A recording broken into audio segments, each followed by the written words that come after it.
My drive is pretty much the win. It always pushes you. You know your limits, but you never listen to them sometimes. You just want to keep improving. And sometimes it's not going to go your way, but you always think about the next time, you know? Ultimately, every time you get in the car, as long as you're thinking about how you can get better, how you can improve, that's kind of what the drive is.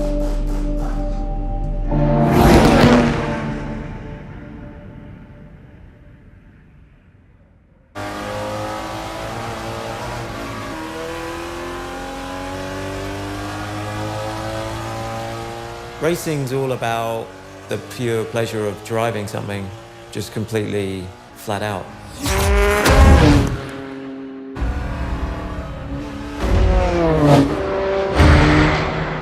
You're doing, I suppose, top speeds plus 320 kilometers an hour. But yeah, at the time, nothing's a rush, I suppose.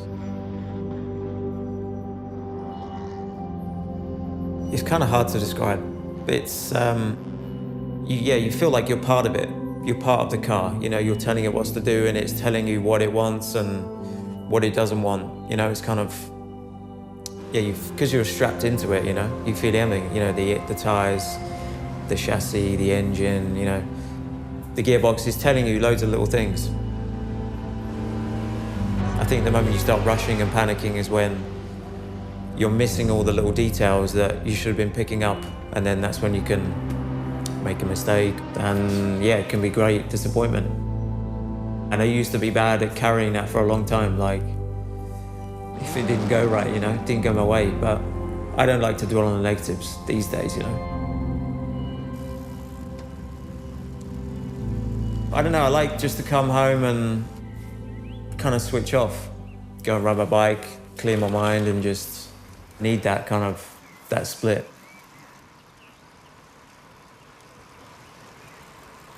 Racing's been my life since I was 8 years old. My dad took me to like a local go-kart place. He kind of got me into it, and then he was, you know, my go-to guy. He was my mechanic, my dad, my coach, kind of everything, you know. I know he's proud, yeah. You might say different when he comes around, but... Oh, Pops. Brought the old banger over. Yeah. Yeah. You right? You good? Yeah. Yep. Very good. What you got with you? Got some pictures of you. God, these are old. 24 years ago. Here's Lewis Hamilton.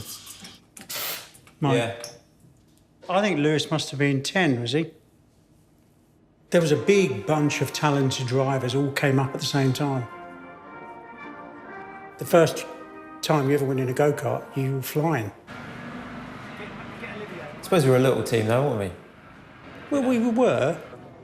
Yeah, and he'd be there on the side of the track with the stopwatch, you know, doing the averages all the way around, and you'd be coming past looking at him. All you wanted was like a bit of, you know, encouragement, like a thumbs up or something. If you didn't get a thumbs up, then you knew you weren't doing well enough, so that was good. That kind of taught you well. But we got there in the end, didn't we? Yep. Yeah.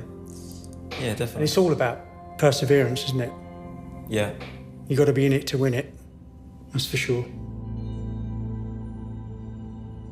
There was a bit of a backdraft. You know, when Mike had his big accident at IndyCar, at the Indy 500, you think, I'm not sure I'm going to see this anymore. But that was the only moment I think I ever thought, you should never go racing again. I bet. I know, yeah. That was a scary moment. So lucky to have survived that crash. The biggest one I had, yeah, was Indy 500 in 2010. I had enough fuel to go at the end, and all the cars in front of me didn't. So came into like turn 3, was behind Ryan Hunter-Ray. And I clipped his back wheel, and yeah, as soon as I was airborne, I was like, oh shit.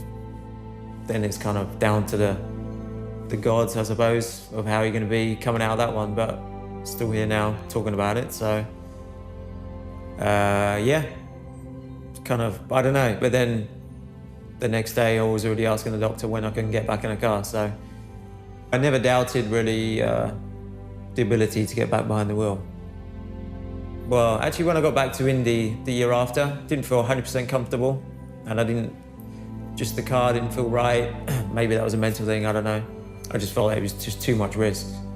Maybe I should not do this style anymore of racing, so that was a tough decision.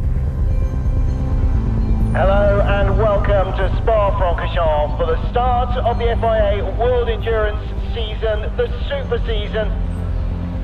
I look back on it now and think it was probably the best decision I ever made, because it opened up my eyes to all the sports car racing, and I just really enjoy where I am at the moment. The number 7 set the fastest laps of all, but a discrepancy with their fuel flow measuring equipment means that they have been penalised. They will start the race not from pole position, but from the pit lane, a lap after the rest of the field. Yeah, no, I definitely don't see the crash as a negative, really. I think it changed me as a driver for the better. You know, mentally, just being stronger. Red lights are on as they charge to the line. We are green for the start of the Total 6 Hours of Spa-Francorchamps. Майк Конвей starts to make his preparations. Car won't be rolled out of the garage until pretty much the leaders are coming towards the end of the first racing lap.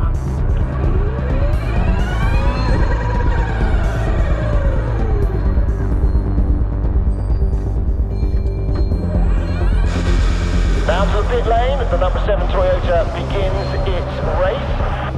It is going to be a little bit like a kind of hyper video game.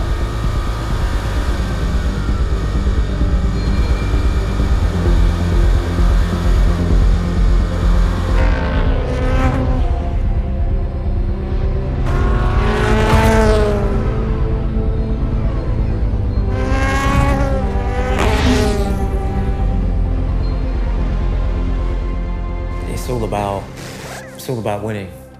But when you're racing for, Toyota and it's a two-car effort, you can't be just totally single-minded and just out for yourself. You know, you've got to be thinking about the big picture. I would have loved to come away with the weekend with the story that we came from a lap down and won the race. Would have been amazing. I'd have been, on cloud 9 since then.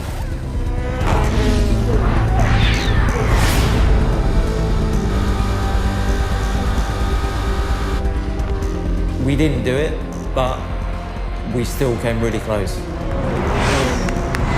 come back from where we did, to get to where we were, was a great achievement by the whole team. A 1-2 for the team is what we want as well for the rest of the year. So the fact that I'm a little bit disappointed is only motivation for the next one. On to the big one now, to Le Mans.